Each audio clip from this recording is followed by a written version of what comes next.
attached with the intelligence briefing team of the Commander-in-Chief of the United States Pacific Fleet. The headquarters was at Makalapa, Hawaii, where it still is today.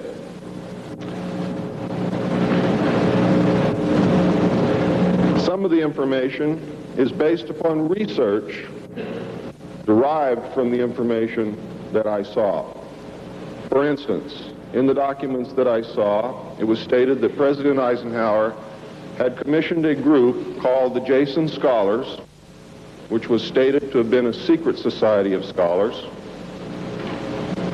to research the deception, lies, facts, truth, and get at the root and the real truth of the alien question. It also stated that there was a group of 12 men formed by NSC Memo 5410, and that the study group was formed by NSC Memo 5411, and that there was another NSC memo issued to cover the actions of these men and explain the reasons why such prominent men were meeting on a regular basis, and that NSC memo was 5412/1 and 5412/2. 5412/1 was implemented in March of 1955, 5412/2 in November of 1955. Anyone who knows how correspondence, executive orders, and executive memos are written knows that you do not write a memo 5412 in March and then in November tack a second part onto it. The memo was originally really written in 1954. Now, I'm going to go through the whole history. I'm going to have to leave a few things out simply because it's going to be impossible to cover everything in the hour and a half that I have. Before I begin, I would like to read two quotes to you. The first is attributed to Mr. Alistair Cook, who said, quote, "I'll be astounded if this planet is still going 50 years from now. I don't think we'll reach 2000. It would be miraculous," unquote. Winston Churchill said, and I quote, "We seem to be moving, drifting, steadily against our will, against the will of every race and every people and every class, towards some hideous catastrophe. Everyone wishes to stop it, but they do not know how." What do you think he was referring to? Ronald Reagan stated on October 18th, 1983, in a meeting with Thomas Dine, who is the executive director of the American Israel Public Affairs Committee. And I quote Ronald Reagan, "You know, I turn back to your ancient prophets in the Old Testament and the signs foretelling Armageddon, and I find myself wondering if we're the generation that is going to see that come about. I don't know if you've noted any of those prophecies lately, but believe me, they certainly describe the times we're going through." Now, ladies and gentlemen, during this talk that I'm going to give you, I'm going to explain to you the history of this phenomenon, who the secret government really is, and I will name them by name. Beginning group, the study group. I will tell you who they are today. I'm going to tell you what this is all about. I'm going to tell you who's selling drugs to your children, and I'm going to tell you why the United States government is afraid for you to find out what the truth is regarding UFOs.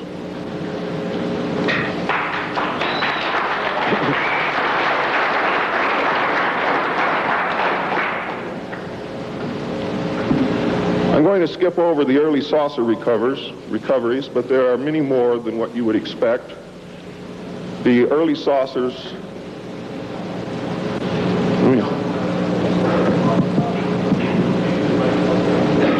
is this any better? There were many more saucer crashes and down craft than what you have realized. There were many more alien bodies recovered, and there were more live aliens recovered than what you are aware of. But that's not important. The important thing is that they occurred, not how many and not where. The important thing is that they occurred. And those of you who want to argue over how many and where and how many bodies are wasting the time of everyone else, because that's not important. What's important is that they occurred. And there are two crashes that are so important the government will go to any lengths to prevent you from finding out. And those are two crashes which occurred near the city of Aztec, New Mexico. Why? Because both of those crashed craft contained human body parts. And they are deathly afraid of a national panic.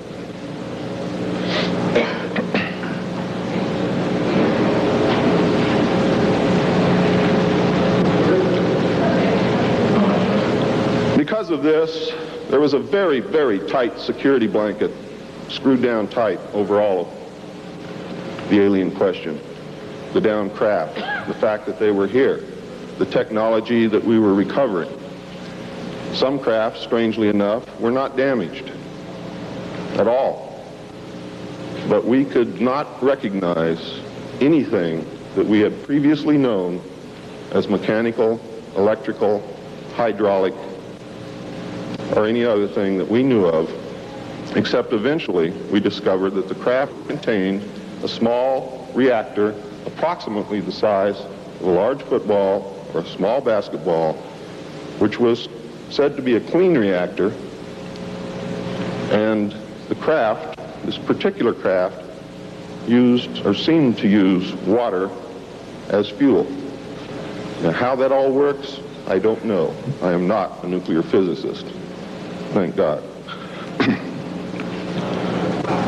A special group of America's top scientists were organized under the name Project Sign in December of 1947 to study the phenomenon. There was no such thing at that time as MJ-12. The whole nasty business was contained within the shroud of secrecy. Project Sign evolved into Project Grudge in December of 1948. A very low-level collection and disinformation project named Blue Book was formed under Grudge. 16 volumes were to come out of Grudge, including the controversial Grudge 13, which I and Bill English saw, read, and revealed to the public. Blue teams were put together to recover the crashed discs and dead or alive aliens. The blue teams were later to evolve into alpha teams under Project Pounce and Project Pluto. During these early years, the United States Air Force and the Central Intelligence Agency exercised complete control over the alien secret. The Air Force was later to be dropped because it was a young service and had no political power and could not overcome the power of the Army and the Navy. In fact, the CIA was formed by presidential executive order, first as a Central Intelligence Group for the express purpose of dealing with the alien presence. Later, the National Security Act was passed, establishing it as the Central Intelligence Agency. The National Security Council was established to oversee the intelligence community and especially the alien endeavor. It was not created specifically to form national policy. In fact, you can say that the National Security Council was the forerunner of MJ-12, and there was another group between MJ-12 and the National Security Council, which is to come later. A series of National Security Council memos and executive orders removed the CIA from the sole task of gathering foreign and slowly but thoroughly legalized direct action in the form of covert activities at home and abroad. On December 47, Truman approved issuance of NSC-4, entitled Coordination of Foreign Intelligence Information Measures, at the urging of Secretaries Marshall, Forrestal, Patterson, and the Director of the State Department's Policy Planning Staff, Kennan, who, by the way, were all members of the Council on Foreign Relations. The Foreign and Military Intelligence Book 1, final report of the Select Committee to study governmental operations with respect to intelligence activities, United States Senate, 94th Congress, second session, report number 94-755, April 26, 1976, page 49 states. This directive empowered the Secretary of State to coordinate overseas information activities designed to counter communism. A top-secret annex to NSC-4, which was NSC-4 Alpha, or 4A, for those of you who are confused by military terms, instructed the Director of Central Intelligence to undertake covert psychological activities in pursuit of the aims set forth in NSC-4, and secretly was to run a psychological operation against the American public to hide the presence of UFOs and aliens. The initial authority given the CIA for covert operations under NSC-4A did not establish formal procedures for either coordinating or approving these operations. How many of you understand what I just said to you? Not too many. Let me explain it. What this means, the initial authority given the CIA for covert operations under NSC-4 Alpha did not establish formal procedures for either coordinating or approving these operations. That means they had to answer to no one. It means go do what you got to do. Don't bring any dirt back here because we don't want to see it. Just get the job done. Don't ask anybody. Don't report to anybody. That's exactly what it means. It simply directed the DCI, which is the Director of Central Intelligence, to undertake covert actions and to ensure, through liaison with state and defense, that the resulting operations were consistent with American policy. So the only guideline was that it was consistent with American policy. Later, NSC 10-1 and NSC 10-2 were to supersede NSC 4 and NSC 4A, and NSC 10/1 was to establish the Office of Policy Coordination, or the OPC. It was chartered to carry out an expanded program of covert activities. It was directly responsible for the alien task projects, and it was the direct forerunner of MJ-12. NSC 10-1 and 10-2 validated illegal and extra-legal practices and procedures as being agreeable to the national security leadership. The reaction, of course, was very swift. In the eyes of the intelligence community, no holds were barred. Under NSC 10-1, an executive coordination group was established to review but not approve covert project proposals. Why?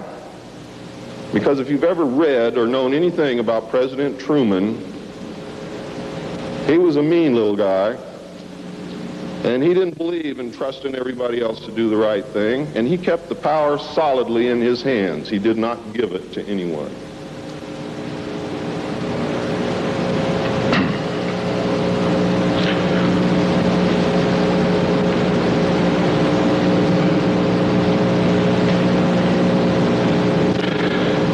ECG was secretly tasked to coordinate the alien projects. NSC 10/1 and 2 were interpreted to mean that no one at the top wanted to know about anything until it was over and successful. These actions established a buffer between the president and the information, and it's important that you understand this because it's important later. It was intended that this buffer serve as a means for the president to deny knowledge if leaks divulged the true state of affairs. That is to prevent the collapse of the government.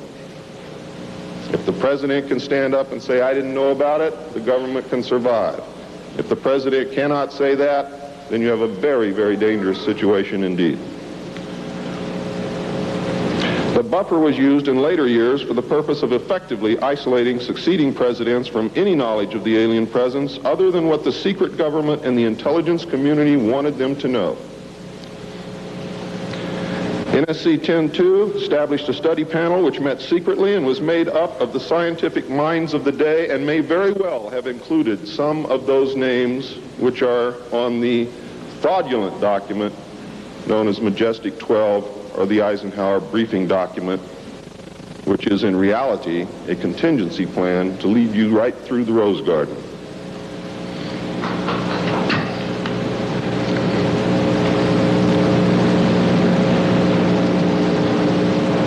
The study panel was not called MJ-12. In fact, the study panel was never called MJ-12. Another NSC memo, NSC 10/5, further outlined the duties of the study panel. These NSC memos and secret executive orders set the stage for the creation of MJ-12 only 4 years later. Now it gets nasty. Secretary of Defense James Forrestal began to object to the secrecy. He was a very idealistic and religious man who believed that the public should be told.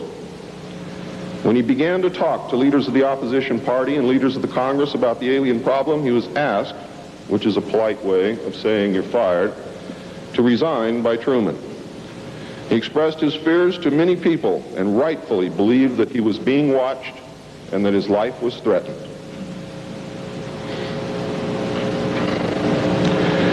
This was interpreted by those who were ignorant of the facts as paranoia, because most people had no knowledge of what was really going on. Forrestal later was said to have suffered a mental breakdown and was admitted, they say, actually, he was committed to Bethesda Naval Hospital against his will. In fact, it was feared that Forrestal would begin to talk again and he had to be isolated, discredited, and shut up. Sometime in the early morning of May 22nd, 1949, agents of the CIA tied a sheet around his neck, fastened the other end to a fixture in his room, and threw James Forrestal out the window. The sheet tore, and he plummeted to his death, and he became one of the first victims of the cover-up. The live alien that had been taken from the 1949 Roswell crash was called EB. It was short for extraterrestrial biological entity, and all aliens are not called EB. EB had a tendency to lie, and for over a year would give only the desired answers to questions asked. Those questions which would have resulted in an undesirable answer went unanswered. At some point during the second year of captivity, he began to open up, and the information derived from EB was startling, to say the least.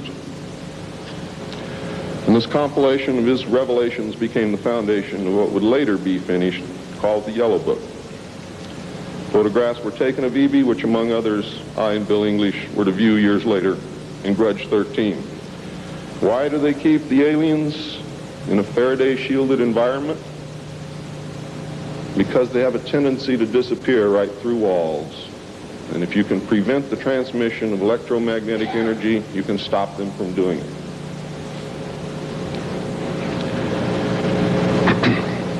In late 1951, EB became ill. Medical personnel had been unable to determine the cause of EB's illness and had no background from which to draw.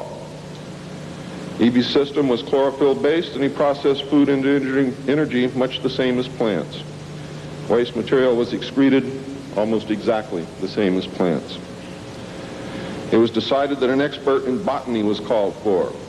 A botanist, Dr. Guillermo Mendoza, was brought in to try and help him recover. Those of you who have been looking for him on medical lists will not find him there. He was a PhD in botany. Dr. Mendoza worked to save EB until mid-1952 when EB died. Dr. Mendoza eventually, according to the information that I read, became the expert on at least this type alien biology. In a futile attempt to save EB and to try and gain favor with this technological superior alien race, the United States began broadcasting a call for help early in 1952 into the vast regions of space. If you know they're better than you, and if you know they can lick you, you better try and be friends with them, and that's what this effort was all about. The call went unanswered, but the project continued as an effort of good faith. President Truman created the super-secret National Security Agency by secret executive order on November 4th, 1952, and until recent years, there wasn't one in 50,000 people in the United States who even knew it existed. Its primary purpose was to decipher the alien communications and language and establish a dialogue with the aliens. This most urgent task was a continuation of the earlier effort and was codenamed Sigma. The secondary purpose of the NSA was to monitor all communications and emissions from any and all devices worldwide for the purpose of gathering intelligence, both human and alien, and to contain the secret of the alien presence. Project Sigma, ladies and gentlemen, was extremely successful. The NSA also maintains communications with the Luna base and other secret space programs.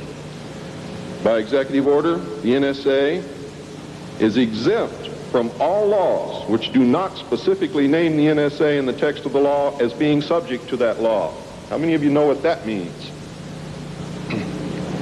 That means we have a completely lawless organization running around the country doing whatever they want to do, answering to no one, and under no law which does not name the National Security Agency in the text of that law as specifically being subject to that law by executive order of the President of the United States.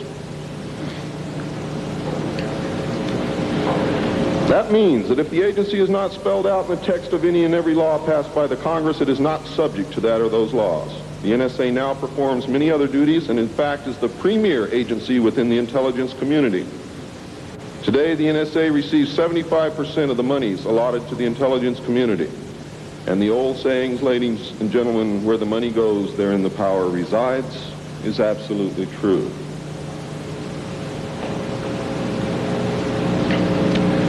The DCI today is mainly a figurehead. He is in charge of the CIA. The CIA does have many functions which are useful to this country and some which are deadly to us.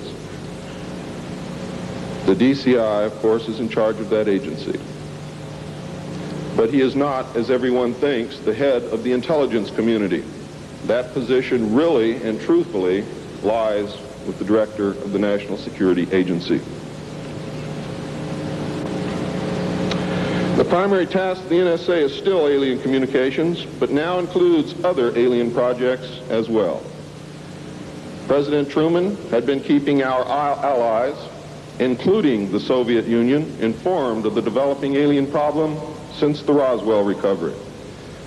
This had been done in case the aliens turned out to be a threat to the human race and thus the world. Plans were formulated to defend the Earth in case of invasion. These were international plans, which included most of the countries of the world.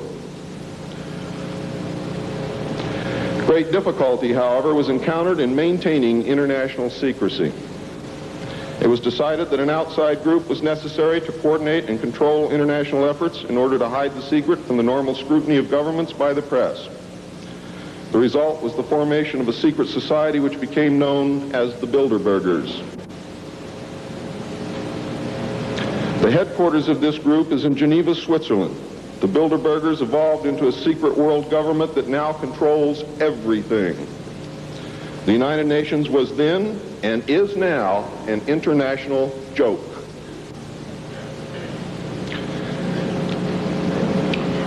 In 1953, a new president occupied the White House. He was a man used to a structured staff organization with a chain of command. His method was to delegate authority and rule by committee. He made major decisions, but only when his advisors were unable to come to consensus, and when he was in the Army, he was known as the diplomat. He was very good at what he did. He was very good at bringing people together, reaching consensus, and getting people to work for him. His normal method was to read through or listen to several alternatives and then approve one. Those who worked closely with him have stated that his favorite comment was, "Just do whatever it takes." Now here's a man very different from President Truman. He spent a lot of time on the golf course. This was not all unusual for a man who had been career Army with the ultimate position of Supreme Allied Commander during the war, a post which carried 5 stars along with it. In fact, he deserved it. This president was General of the Army Dwight David Eisenhower. During his first year in office, 1953, at least 10 more crash disks were recovered, along with 26 dead and 4 live aliens. One of the 4 live aliens died within hours of being removed from the craft. The others died approximately 3 or 4 days later. Of the 10, 4 were found in Arizona, 2 in Texas, 1 in New Mexico, 1 in Louisiana, 1 in Montana, and 1 in South Africa. And there were hundreds of sightings. Why were so many craft crashing? Because the government was scared. And when they found out that the radar was downing the craft, they started aiming the radar at the craft with lock-on radar and pumped the juice through. And they brought as many down as they could.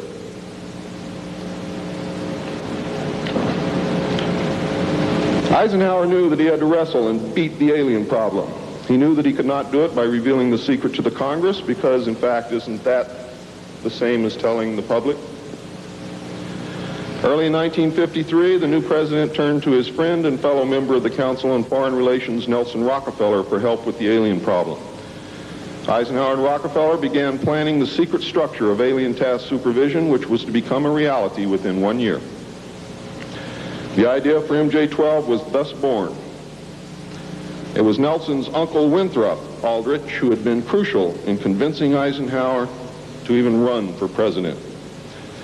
The whole Rockefeller family, and with them the Rockefeller empire, had solidly backed Eisenhower.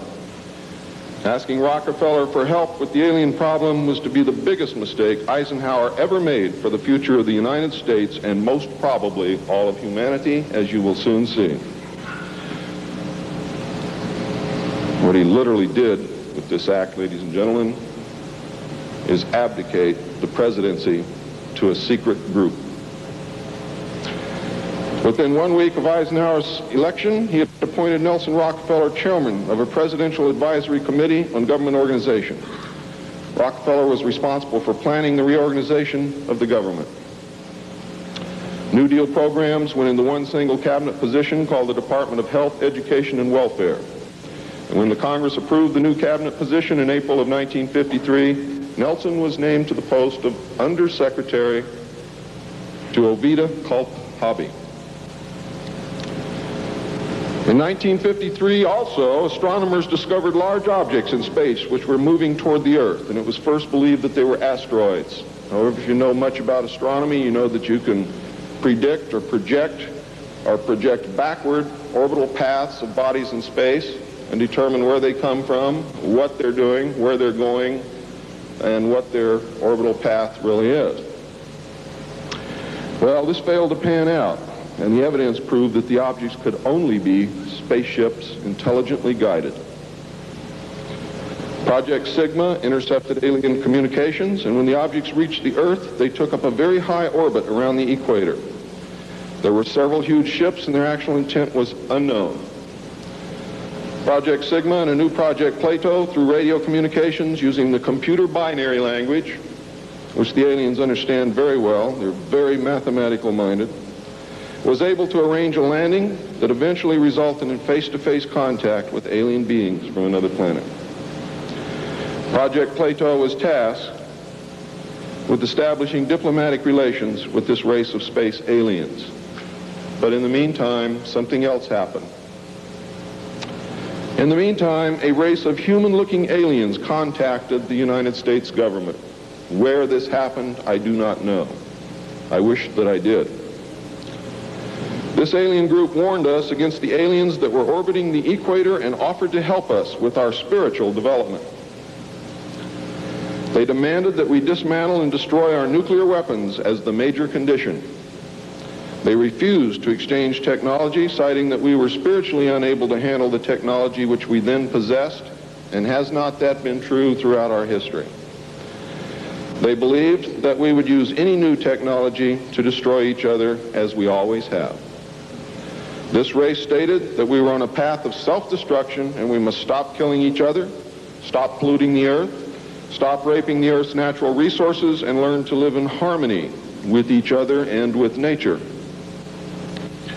These terms were met with extreme suspicion, especially the major condition of nuclear armament, disarmament, and I have to say that I could not blame them in the face of so many uncertainties and so many alien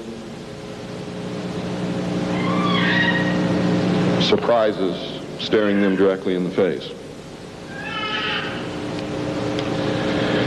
It was believed that meeting that condition would leave us helpless in the face of an obvious alien threat.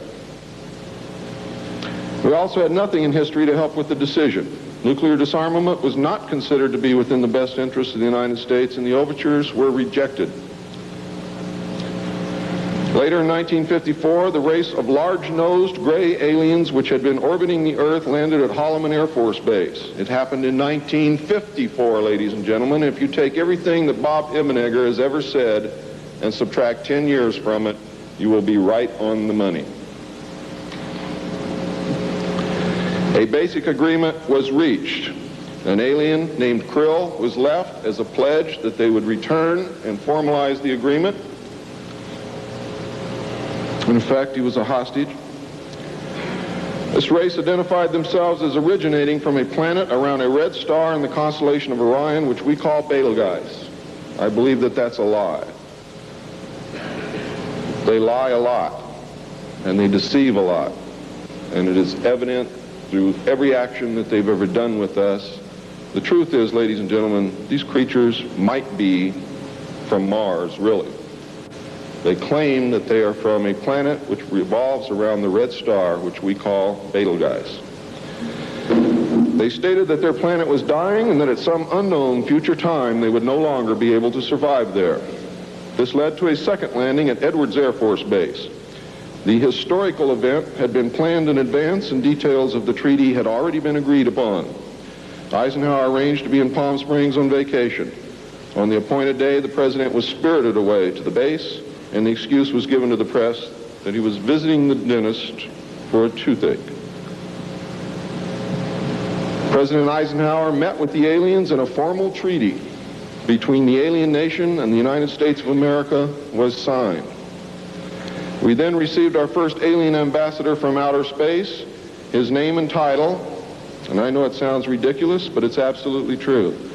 His name and title was His Omnipotent Highness Krill, pronounced Krill, spelled K-R-L-L-L or C-R-L-L-L.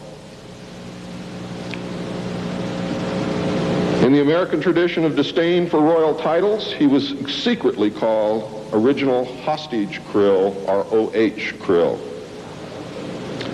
so that Americans would not have to say, Your Omnipotent Highness.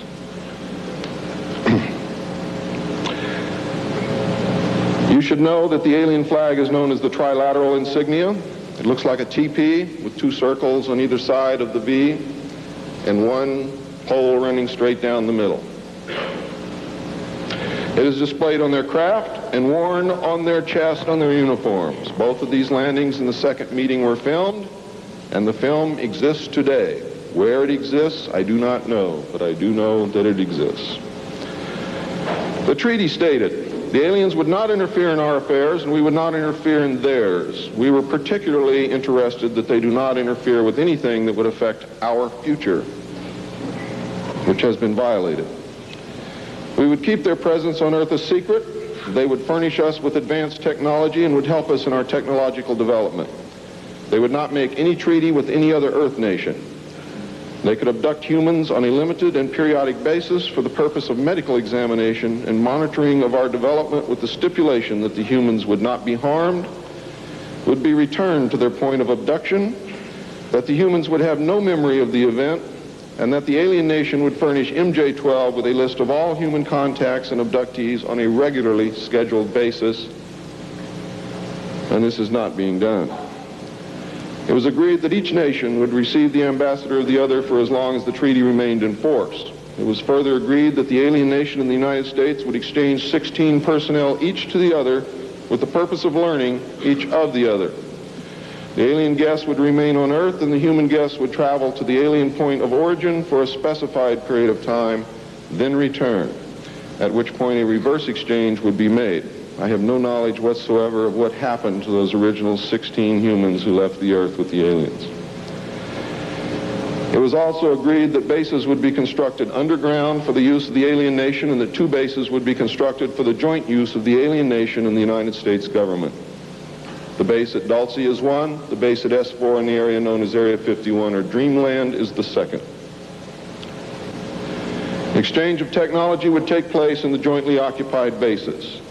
These alien bases would be constructed under Indian reservations in the 4 corners of Utah, Colorado, New Mexico, and Arizona, and one would be constructed in Nevada in the area known as S4, located approximately 7 miles south of the western border of Area 51, otherwise known as Dreamland. All alien areas are under complete control of the Naval Department, and all personnel who work in these complexes receive their checks from the Navy. Construction of the bases began immediately, but progress was slow until large amounts of money were made available in 1957, and in the meantime work continued on the Yellow Book with the information derived from the guests.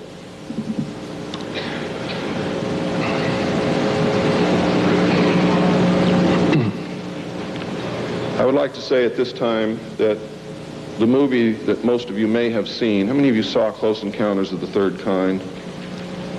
That movie was absolutely true. Those events did take place.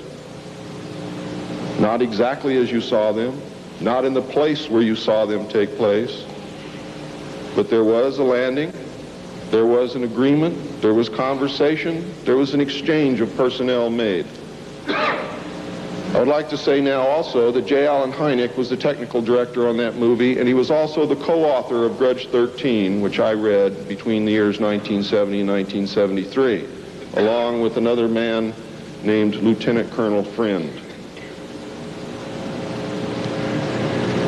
As you learned last night, it's the real nice guys that get you. Right, Phil?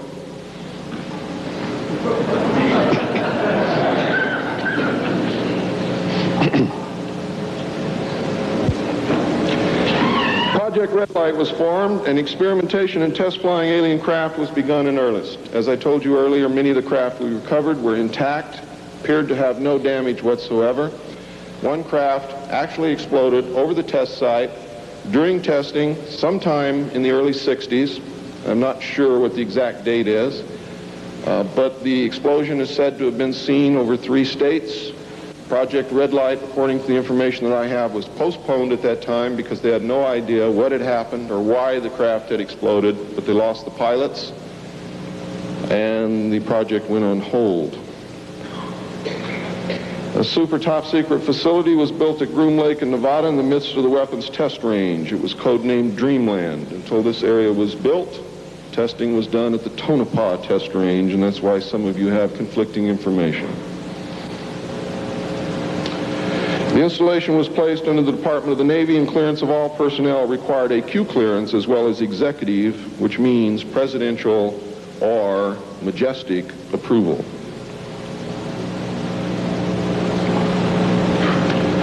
This is ironic due to the fact that the President of the United States does not have clearance to visit the site. How many of you did not know that? The President of the United States cannot enter Area 51. There are very many other areas which he cannot enter also.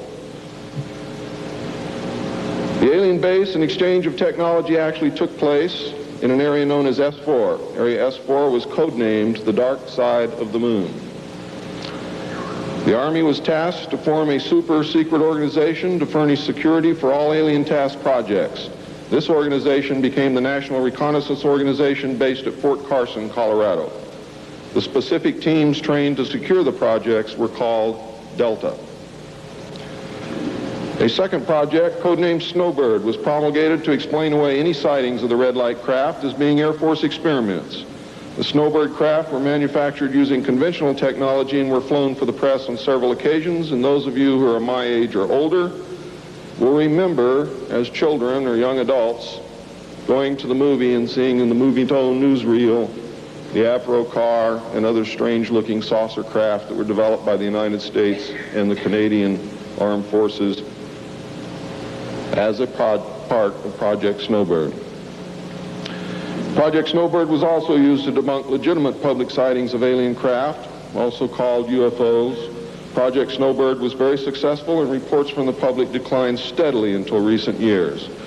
But not just due to Project Snowbird. There was an intense ridicule, denial, and debunking campaign going on since the beginning. People stopped reporting what they saw.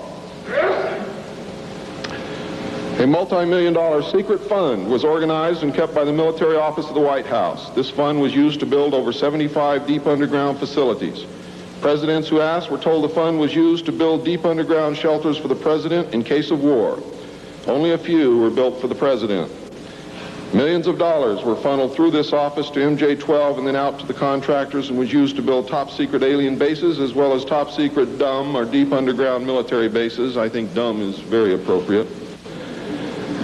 And the facilities promulgated by Alternative 2 throughout the nation.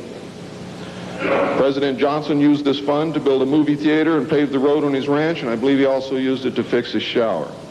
He had no idea of its true purpose, but he felt that because it was military money, it was his money. The secret White House underground construction fund was set up in 1957 by President Eisenhower. And you can forget Truman because Eisenhower has done everything that's been done to us, not intentionally, not to hurt us, in the beginning to protect us. The funding was obtained from Congress under the guise of construction and maintenance of secret sites where the president could be taken in case of military attacks, called presidential emergency sites. The sites are literally holes in the ground deep enough to withstand a nuclear blast and are outfitted with state-of-the-art communications equipment. To date, there are more than 75 sites spread around the country that I can account for, which were built using money from this fund. The Atomic Energy Commission has built at least an additional 22 underground sites, again, that I can account for. The location and everything to do with these sites were and are considered and treated as top secret. The money was and is in control of the military office of the White House and was and is laundered through a circuitous web that even the most knowledgeable spy or accountant cannot follow. As of 1980, only a few at the beginning and end of this web knew what the money was for. At the beginning were Representative George Mahon of Texas, the chairman of the House Appropriations Committee and of its Defense Subcommittee, and Representative Robert Sykes of Florida, chairman of the House Appropriations Military Construction Subcommittee. Today, it was rumored that House Speaker Jim Wright controlled the money in Congress and that a power struggle was underway to remove him. We all know what happened there, but I could not substantiate by any source the fact that he was in charge of the money. It is a rumor. At the end of the line were the President, MJ-12, the Director of the Military Office, and a commander at the Washington Navy Shipyard. The money was authorized by the Appropriations Committee, who allocated it to the Department of Defense as a top secret item in the Army construction program. The Army, however, ladies and gentlemen, could not spend it, and in fact did not even know what it was for. Authorization to spend the money was in reality given to the Navy. You'll find out why the Navy has control of all this a little bit later. It will become clear to you. The money was channeled to the Chesapeake Division of the Navy Engineers, who did not know what it was for either. Not even the commanding officer, who was an admiral, knew what the fund was to be used for. Only one man, a Navy commander, who was assigned to the Chesapeake Division, but in reality was responsible only to the military office of the White House, knew of the actual purpose, amount, and ultimate destination of the top secret fund. The total secrecy surrounding the fund that meant that almost every trace of it could be made to disappear by the very few people who controlled it. There has never been, and most probably never will, be an audit of this secret money. Large amounts of this money were transferred from the top secret fund to a location at Palm Beach, Florida that belongs to the Coast Guard called Peanut Island. The island is adjacent to property which was owned by Joseph Kennedy. The money was said to have been used for landscaping and general beautification. The money did not begin to be transferred to Peanut Island until shortly after Kennedy's assassination. Some time ago, a TV news special on the Kennedy assassination told of a Coast Guard officer transferring money in a briefcase to a Kennedy employee across this property line. It was on television. Could this have been a secret payment to the Kennedy family for the loss of their son, John F. Kennedy? I think it was, but I can't prove it. The payments continued through the year 1967 and then stopped. The total amount transferred is unknown and the actual use of the money is unknown. Meanwhile, back at the ranch, Nelson Rockefeller changed positions again. He had been in sort of a holding position until the time was ripe, and now the time was ripe. This time he was to take C.D. Jackson's old position, which had been called the Special Assistant for Psychological Strategy. With Nelson's appointment, the name was changed to the Special Assistant for Cold War Strategy. This position would evolve over the years into the same position Henry Kissinger was ultimately to hold under President Nixon. Officially, he was to give advice and assistance in the development of increased understanding and cooperation among all peoples. Sounds very nice and innocent, doesn't it? The official description, of course, was a smokescreen. For secretly, he was the presidential coordinator for the intelligence community. In his new post, Rockefeller reported directly and only to the president. He attended meetings of the Cabinet, the Council on Foreign Economic Policy, and the National Security Council, which was the highest policy-making body in the government. Nelson Rockefeller was also given a second important job as the head of the secret unit called the Planning Coordination Group, which was formed under NSC 5412/1 in March of 1955. However, the memo was written in 1954 at the same time that NSC 5410 and NSC 5411 were written. It was not used until it was needed. The group consisted of different ad hoc members depending upon the subject on the agenda. The basic members were Rockefeller, a representative of the Department of Defense, a representative of the Department of State, and the Director of Central Intelligence. It was soon called the 5412 Committee or the Special Group. NSC 5412/1 established the rule, for the first time, established the rule that covert operations were subject to approval by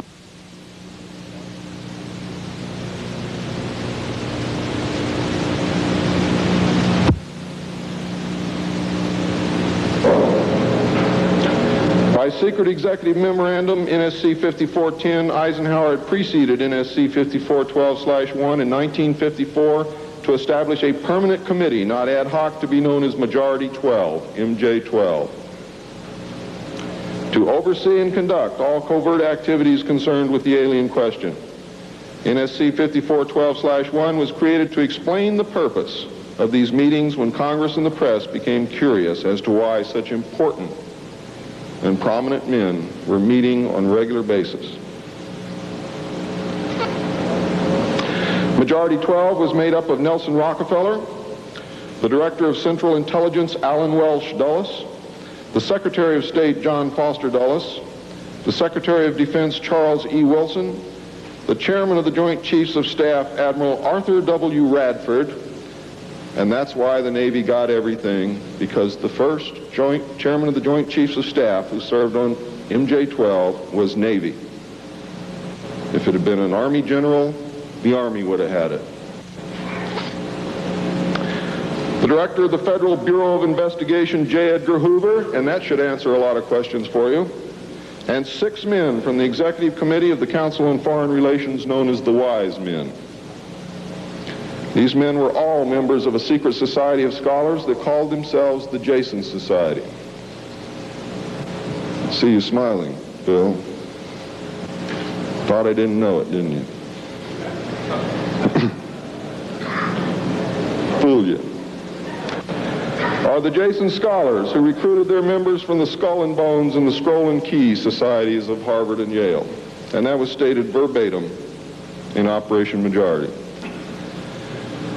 The Wise Men were key members of the Council on Foreign Relations. There were 12 members, including the first 6 from government positions, thus Majority 12. This group was made up over the years of the top officers and directors of the Council on Foreign Relations and later the Trilateral Commission. Gordon Dean, George Bush, and Zbigniew Brzezinski were among them. The most important, however, and influential of the Wise Men who served on MJ12 were John McCloy, Robert Lovett, Averill Harriman, Charles Bolin, George Kennan, and Dean Acheson. Their policies were to last well into the decade of the 70s, and it is significant that President Eisenhower, as well as the first 6 MJ12 members from the government, were also members of the Council on Foreign Relations. Thorough researchers will soon discover that not all of the Wise Men attended Harvard or Yale, and not all of them were chosen for Skull and Bones or Scroll and Key membership during their college years. You will be able to quickly clear up this mystery by obtaining the book The Wise Men by Walter Isaacson and Evan Thomas, Simon & Schuster, New York. And under illustration number 9 in the center of the book, you will find the caption, "Lovett with the Yale unit, above far right and on the beach." His initiation into Skull and Bones came at an airbase near Dunkirk. I have found that members were chosen on an ongoing basis by invitation based upon merit, post-college, and was not confined to only Harvard or Yale attendees. It also had something to do with how much money your family had, unless you were a military officer. A chosen few were later initiated into the Jason Society. They are all members of the Council on Foreign Relations, and at that time were known as the Eastern Establishment. This should give you a clue to the far-reaching and serious nature of these most secret college societies. The Jason Society is alive and well today, but now includes members of the Trilateral Commission as well. The Trilateralists existed secretly several years before 1973 because I saw the name of the Trilateral Commission in the documents in 1971. The name of the Trilateral Commission was taken from the alien flag known as the Trilateral Insignia, and that should give you some clue as to how much trouble you're in. Majority 12 was to survive right up to the present day. Under Eisenhower and Kennedy, it was erroneously called the 5412 Committee, or more correctly, the Special Group. In the Johnson administration, it became the 303 Committee, named after the room that they met in at the White House when they met at the White House. Because the name 5412 had been compromised in the book The Secret Government. Actually, it was not compromised. It was intentionally leaked to explain the purpose of the meeting of these men, so that no one would go looking for NSC 5410 and NSC 5411. And I wish you all luck. I hope that you're able to dig it out.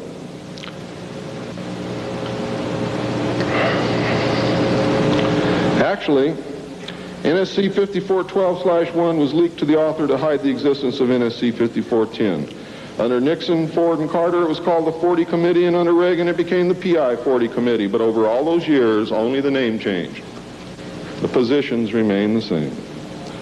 By 1955, it became obvious that the aliens had deceived Eisenhower and had broken the treaty.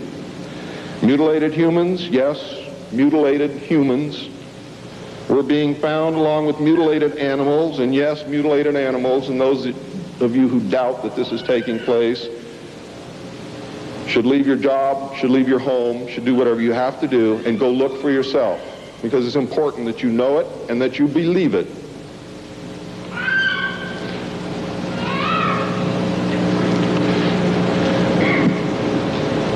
These things were being found all across the United States. It was suspected that the aliens were not submitting a complete list of human contacts and abductees to MJ-12, and it was suspected that not all abductees had been returned, and this has been verified. The Soviet Union was suspected of interacting with them, and this proved also to be true. It was learned that the aliens had been and were then manipulating masses of people through secret societies, witchcraft, magic, the occult, and religion. After several Air Force combat air engagements with alien craft, it also became apparent that our weapons were no match against theirs. In November of 1955, NSC 5412/2 was issued, establishing a study committee to explore all factors which are involved in the making and implementing of foreign policy in the nuclear age. This, again, was only a blanket of snow that covered the real subject of study, which was the alien question. For, in fact, 5412/2 had, as I told you earlier, been written in 1954, when NSC 5410 and 5411 was written, and 5411, by secret executive memorandum, in 1954, the study group was commissioned to examine all the facts, evidence, lies, and deception and discover the truth of the alien question. NSC 54/2 was only a cover that had become necessary when the press began inquiring as to the purpose of regular meetings of such important men. When the press asked Gordon Dean, somewhere near the end of 1954, why they were meeting and what they were studying, Gordon Dean says, "As of yet, we have no direction, but we're working on it." It then became necessary to find a direction and find a reason for these meetings, and that's exactly what they did. The first meetings began in 1954 and were called the Quantico meetings because they met at the Quantico Marine Base. See, one thing I knew, ladies and gentlemen, I know who they are. I know what they were called. All I had to do was find out who belonged to those names. And it's impossible to hold meetings of 36 prominent men secret over such a long period of time. The study actually lasted 3 years, not forever. It was a 3-year study, period. A study group was made up of 35 members of the Council on Foreign Relations secret scholars known as the Jason Society or the Jason Scholars. Dr. Edward Teller was invited to participate. Dr. Zbigniew Brzezinski was the study director for the first 18 months. Dr. Henry Kissinger was chosen as the group study director for the second 18 months, beginning in November of 1955. Nelson Rockefeller was a frequent visitor during the study. I'm going to read you the study group members now. For those of you who know who these people are, you're going to be amazed. Those of you who do not, I advise that you purchase a copy of my text, which will be on sale at the minute that I finish my last word.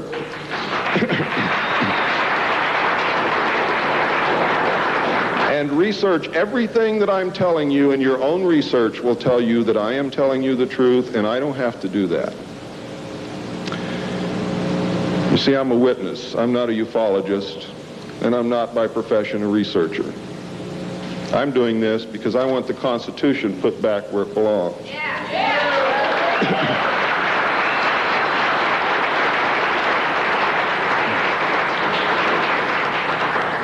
The study group members were Gordon Dean, chairman, one of the most powerful men in the United States at that time. Dr. Zbigniew Brzezinski, study director for the first phase. Dr. Henry Kissinger, study director for the second phase. Dr. Edward Teller represented the scientific community.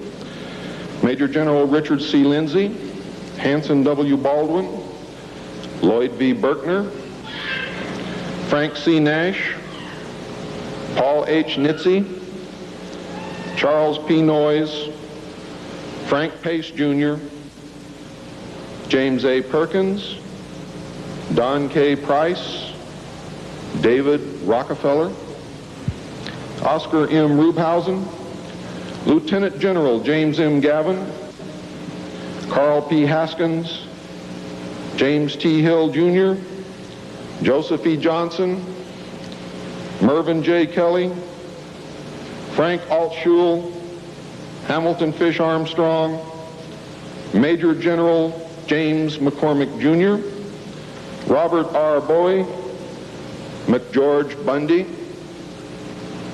William A. M. Burden, John C. Campbell, Thomas K. Findletter, George S. Franklin Jr., I. Rabbi, Roswell L. Gilpatrick, N.E. Hallaby, General Walter Bedell Smith, called Beetle, Henry DeWolf Smythe, Shields Warren, Carol L. Wilson, and Arnold Wolfers. Now, these aren't bad guys. They were a study group. And the first MJ-12 was not made up of bad guys. They were made up of concerned Americans. What happened later became bad. The yanking of power away from the president, the formation of a secret government, the sale of drugs to the American people, etc., etc., etc. And I'm going to cover most of those things before I'm finished. It's about time. The second phase meetings were also held at the Marine base at Quantico, Virginia, and the group became known as Quantico II. Nelson Rockefeller built a retreat somewhere in Maryland, which could only be reached by air for MJ-12 and the study committee, so that they could meet away from public scrutiny. He donated the land, he built the facilities. Say hello for me, Phil.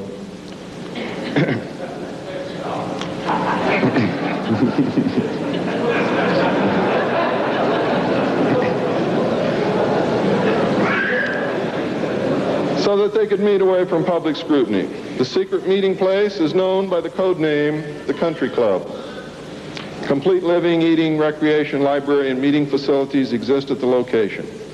The study group was publicly closed in the later months of 1956, and Henry Kissinger published what was officially termed the results in 1957 as Nuclear Weapons and Foreign Policy by Henry A. Kissinger, published for the Council on Foreign Relations by Harper and Brothers, New York. In truth, the manuscript had already been 80% written while Kissinger was at Harvard. The study group continued veiled in secrecy. A clue to the seriousness Kissinger attached to the study can be found in statements by his wife and friends. Many of them stated that Henry would leave home early each morning and return late each night without speaking to anyone or responding to anyone. It seemed, in fact, as if he were in another world which held no room for anyone else. Now, when they say that he would not speak to anyone or respond to anyone, they meant it literally. I find these statements very revealing. The revelations of the alien presence and actions during the study must have been a great shock. I know I would have been shocked. Henry Kissinger was definitely out of character during the time surrounding these meetings, as he is normally described as being a gentleman, very charming, and most people who meet him like him very much. Henry Kissinger would never again be affected in this manner, no matter the seriousness of any subsequent event. On many occasions, he would work very late into the night after having already put in a full day. Coupled with his not speaking, this behavior eventually led to his divorce. A major finding of the alien study was that the public could not be told, as it was believed that this would most certainly lead to economic collapse of the religious structure, and national panic, which would lead into anarchy.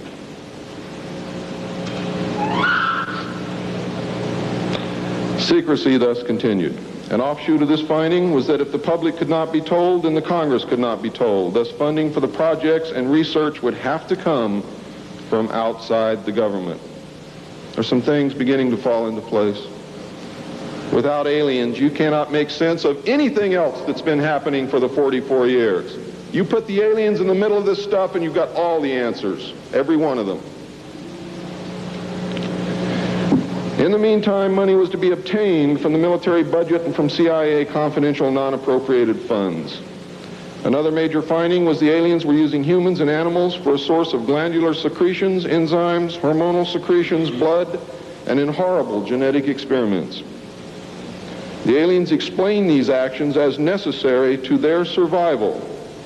And what I'm going to tell you now is very sad if it's true, because I am unable to weed through the lies and deception and really find the truth. All I know is what they told us. They stated that their genetic structure had deteriorated and that they were no longer able to reproduce. They stated that if they were unable to improve their genetic structure, their race would soon cease to exist.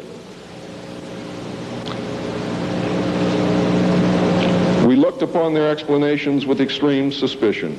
Since our weapons were literally useless against the aliens, MJ-12 decided to continue friendly diplomatic relations with them until such time as we were able to develop a technology which would then enable us to challenge them on a military basis. Overtures would have to be made to the Soviet Union and other nations to join forces for the survival of humanity. In the meantime, plans were developed to research and construct two weapon systems using conventional and nuclear technology, which would hopefully bring us to parity. The results of the research were projects Joshua and Excalibur. Joshua was a weapon captured from the Germans, which at that time was capable of shattering 4-inch thick armor plate at a range of 2 miles using low-frequency aimed sound waves. And it was believed that this weapon would be effective against the alien craft and beam weapons. Excalibur was a weapon carried by missiles not to exceed 30,000 feet above ground level, not to deviate from designated target more than 50 meters, that would penetrate 1,000 meters of tufa hard-packed soil such as that found in New Mexico, would carry a 1 megaton warhead, and was intended for use in destroying the aliens in their underground bases. Joshua was developed successfully but never used to my knowledge. Excalibur was not pushed until recent years, and now there is an unprecedented effort to develop this weapon. The people who are working on these weapons tell us that they have never been pushed so hard in their history working on any project than they are being pushed to develop Project Excalibur. Now, what I'm going to read you next may upset some of you, but it's absolutely true. The events at Fatima in the early part of the century were scrutinized. On suspicion that it was alien manipulation, an intelligence operation was put into motion to penetrate the secrecy surrounding the event. The United States utilized its Vatican moles that had been recruited and nurtured during World War II and soon obtained the entire Vatican study, which included the prophecy. And I don't care what you've ever read before, you have not read the true prophecy. This prophecy stated that if man did not turn from evil and place himself at the feet of Christ, the planet would self-destruct and the events described in the book of Revelations would indeed come to pass. It stated that a child would be born who would unite the world with a plan for world peace and a false religion beginning in 1992. By 1995, the people would discern that he was evil and was indeed the Antichrist. World War III would begin in the Middle East in 1995 with an invasion of Israel by a united Arab nation using conventional weapons, which would culminate in a nuclear holocaust in the year 1999. Between 1999 and 2003, most of the life on this planet would suffer horribly and die as a result. The return of Christ would occur in the year 2011. Is this true? I don't know. I know that it was decided by the United States government that this was indeed an alien event, and I believe that this is more deception which is being heaped upon us. So don't go out of here thinking that the world is going to end tomorrow because of this. It might because of something else, and I'm going to talk about that, but not because of this.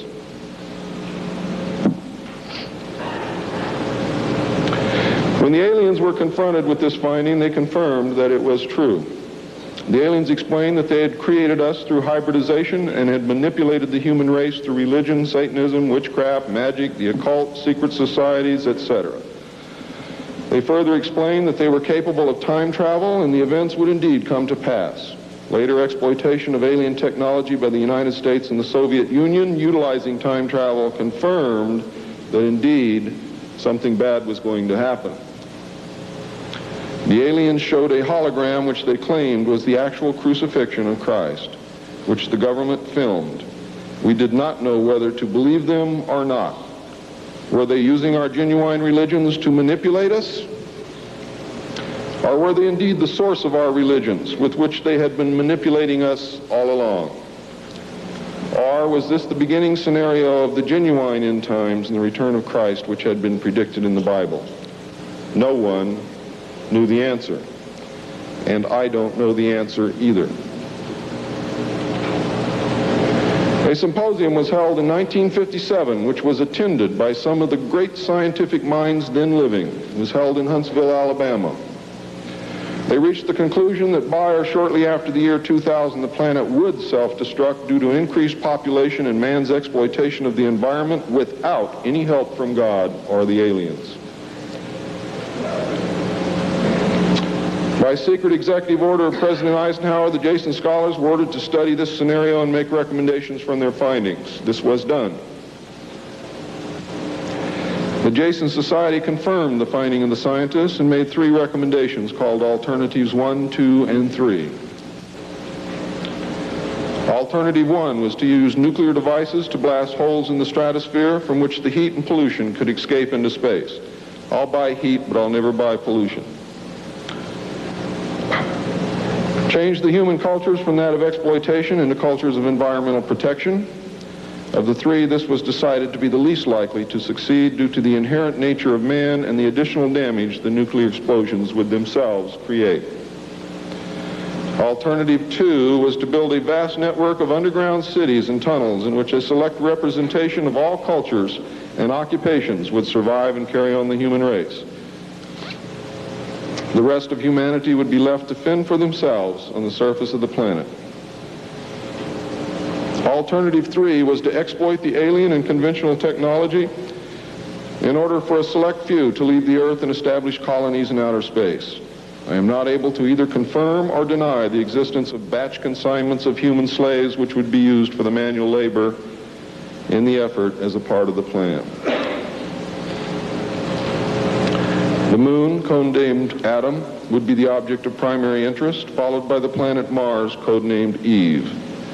As a delaying action, all three alternatives included birth control, sterilization, forced if necessary, and the introduction of deadly microbes to control or slow the growth of the Earth's population.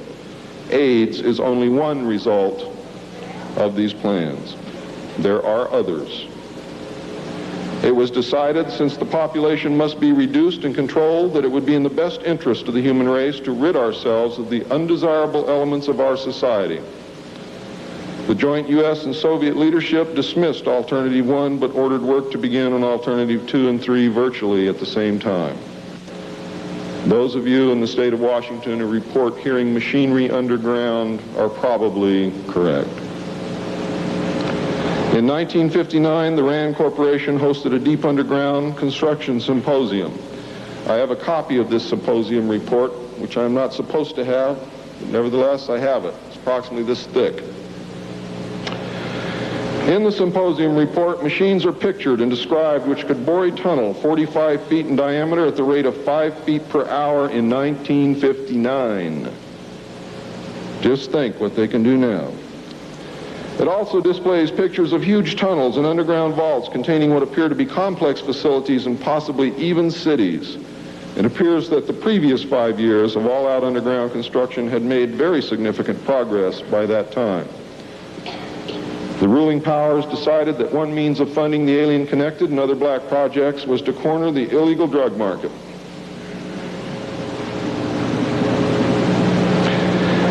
A young, ambitious member of the Council on Foreign Relations was approached. His name is George Bush, who at the time was the president and CEO of Zapata Oil based in Texas. Zapata Oil was experimenting with the new technology of offshore drilling. It was correctly thought that the drugs could be shipped from South America to the offshore platforms by fishing boat, where it would then be taken to shore by the normal transportation used for supplies and personnel. By this method, no customs or law enforcement agency would subject the cargo to search. George Bush agreed to help and organize the operation in conjunction with the CIA. The plan worked better than anyone had thought and has since expanded worldwide, and there are now many other methods of bringing the illegal drugs into the country. But it must always be remembered that George Bush began the sale of drugs to our children. Now, if you think I'm crazy, get off your butt and start digging, because you will find out that it's absolutely true. The CIA now controls all the world's illegal drug markets.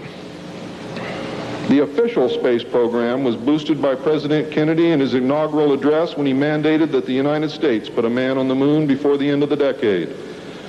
Although innocent in its conception, this mandate enabled those in charge to funnel vast amounts of money into black projects and conceal the real space program from the American people. A similar program in the Soviet Union served the same purpose. In fact, a joint alien United States and Soviet Union base already existed on the moon at the very moment Kennedy spoke the words. On May 22, 1962, a space probe landed on Mars and confirmed the existence of an environment which could support life. Not long afterward, the construction of a colony on the planet Mars began in earnest. Today, there is a colony which exists on the planet Mars. It is a United States-Russian alien facility. Stop it. This is outrageous. If you believe it's outrageous, stick around a few years. I'm not saying how you come to acquire all this information. In any instance, you are insulting and manipulating. I will not shut up. I want to hear what he's got to say. I'm sure you do. This is very disturbing information, and I don't expect anyone to believe it. I don't expect one of you to believe what I'm telling you.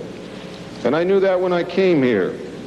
I'm not one of you. I'm not a ufologist. I'm not a researcher. I have an obligation to inform the public, and once that's done, I've done my job. From then on, it's up to you, not me.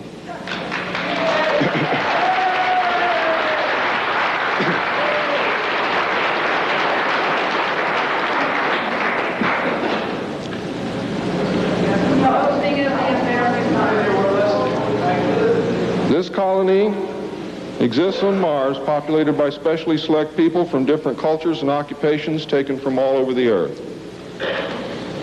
A public charade of antagonism between the Soviet Union and the United States has been maintained over all these years in order to fund projects in the name of national defense, when in fact we are the closest allies.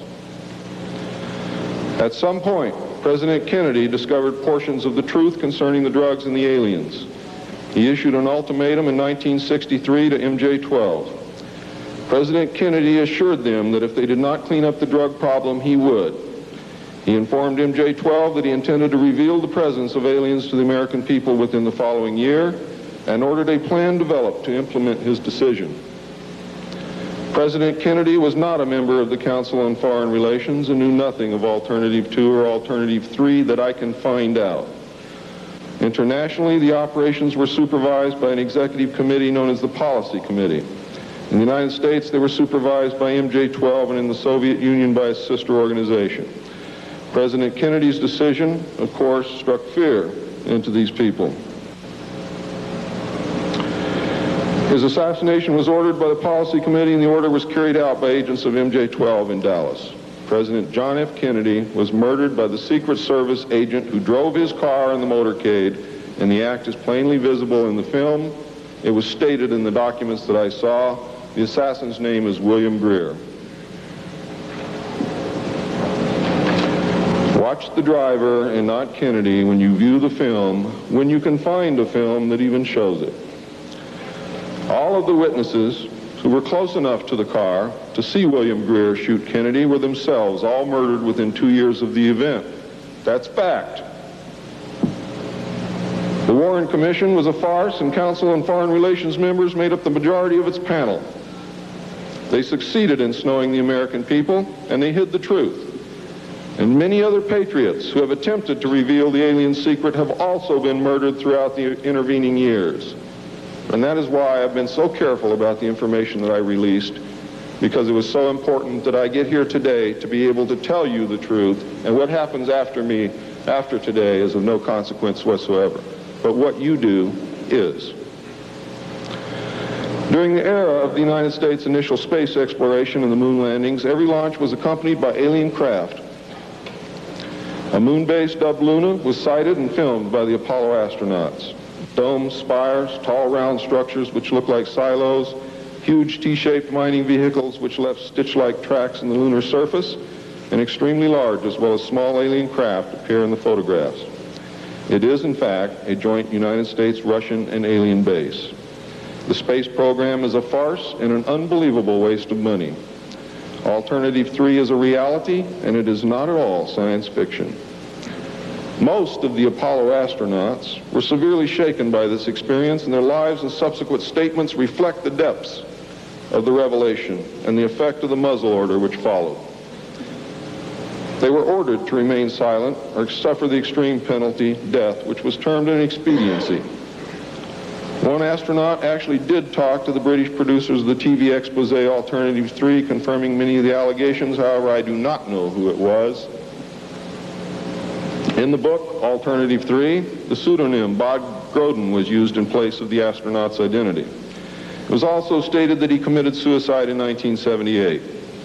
This cannot be validated by any source, and I believe that several so-called facts in the book are really disinformation. However, I can assure you that Alternative 3 is real.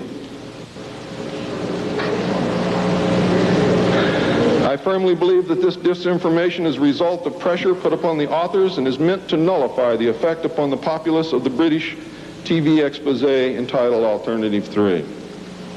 The headquarters of the international conspiracy is in Geneva, Switzerland. The ruling body is made up of representatives of the governments involved, as well as the executive members of the group known as the Bilderbergers. Meetings are held by the Policy Committee when necessary on a nuclear submarine beneath the polar ice cap. The secrecy is such that this was the only method which could ensure that the meetings could not be bugged, and is the only place where they discuss their most secret matters. I can say that the book is at least 70% true from my own knowledge and the knowledge of my sources. I believe that the disinformation was an attempt to compromise the British TV expose with information which could be proven false, just as the Eisenhower briefing document was released here in the United States under the contingency plan Majestic 12, and which can also be proven false. Since our interaction with the aliens began, we have come into possession of technology beyond our wildest dreams. A craft named Aurora exists at Area 51, which makes regular trips into space. It is a one-stage ship called a TAV, or Trans-Atmospheric Vehicle. And it can take off from the ground using a 7-mile runway, go into high orbit, return on its own power, and land on the same runway. We currently have and fly atomic-powered alien craft at Area S4 in Nevada. Our pilots have made interplanetary voyages in these craft and have been to the Moon, Mars, and other planets aboard these craft. There is a group of pilots at the base who wear a patch, which has a little alien peeking over the bottom. It has, I think, 3 or 4 letters at top. I forget what they are, but John Lear knows what they are. There is a picture of Saturn and a picture of Mars in the photograph. And in the background, there are 7 stars, which are strangely shaped just like the stars in the Pleiades group.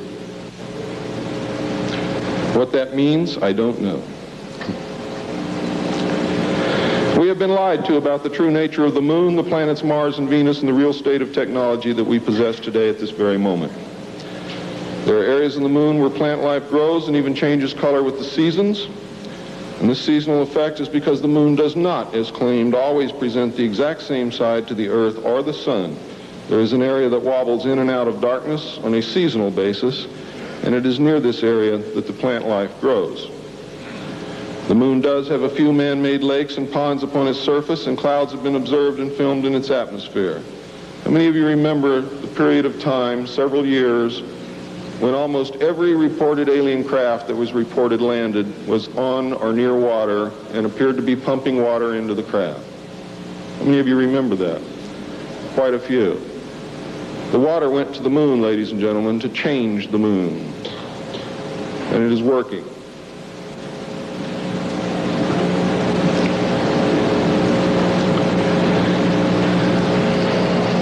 It possesses a gravitational field, and man can walk upon its surface without a spacesuit, breathing from an oxygen bottle after undergoing decompression the same as any deep-sea diver. Ladies and gentlemen, if you can come from 1,200 feet underwater to the surface through decompression, you can go from the surface to 1 atmosphere of vacuum. See, vacuum does not cause a problem for the human body. It's the inert gas that's dissolved in your tissues and in your bones and in the fluids in your body that causes you the problem. If this is decompressed properly, you will have no problem. All you need is a very small amount of oxygen, very small pressure to breathe. You will suffer no harm, except for one thing, that oxygen becomes toxic after breathing it over a long period of time. Therefore, excursions would have to be of a minimal time length. Other than that, there is no reason why you or anyone else cannot walk on the surface of the Moon or in space in a vacuum without a spacesuit. How do I know? I used to be one of the world's experts on deep sea mixed gas breathing mixtures for divers and on deep saturation diving. And I was the head of the department of the Mixed Gas Deep Saturation Diving Division of the College of Oceaneering. And I can tell you now, it's much easier to decompress to a vacuum and walk on the surface of the Moon than it is to bring a man up from 600 feet.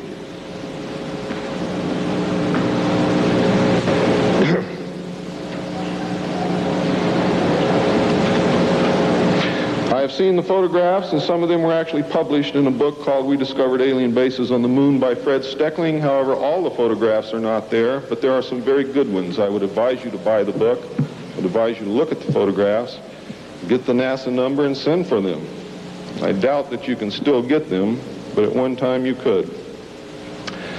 In 1969, a confrontation broke out between the human scientists and the aliens at the Dulce Underground Lab.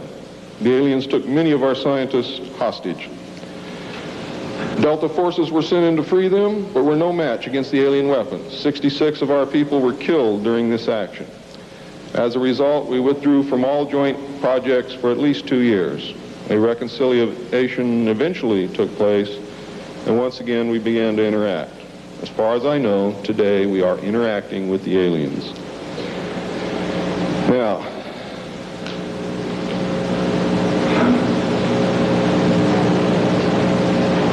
I'm gone past my limit. I'm not going to infringe upon the other speakers. The text of my speech will be on sale outside. I only have one message to give you. I don't care what you think of me. I don't care what you call me. I do care what you do with this information because it is important to our survival as a species. It's important to our planet.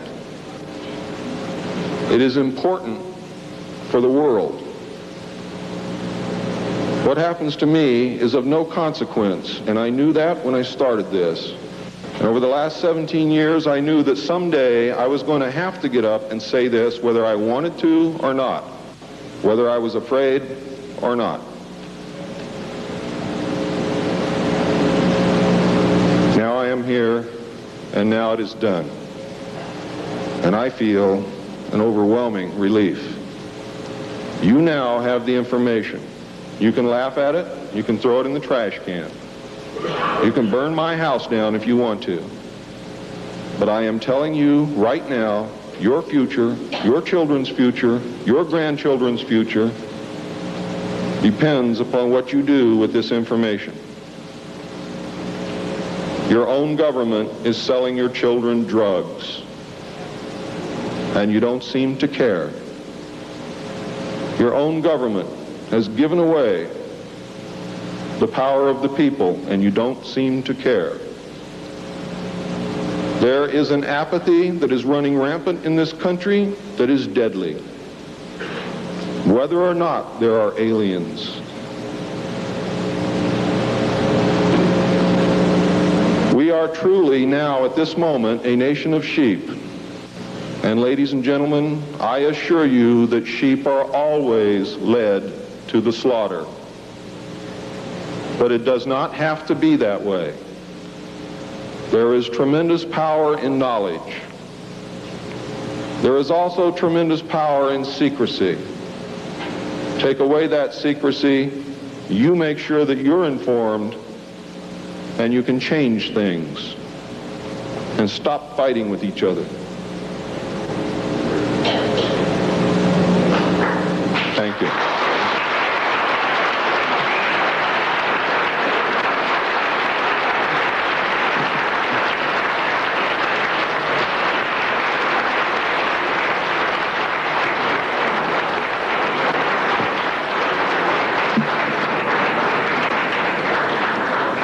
This time, ladies and gentlemen, I think a 5-minute break is in order. What do you think, John? It's been a long time. Please keep it to 5 minutes because we really are very limited on time.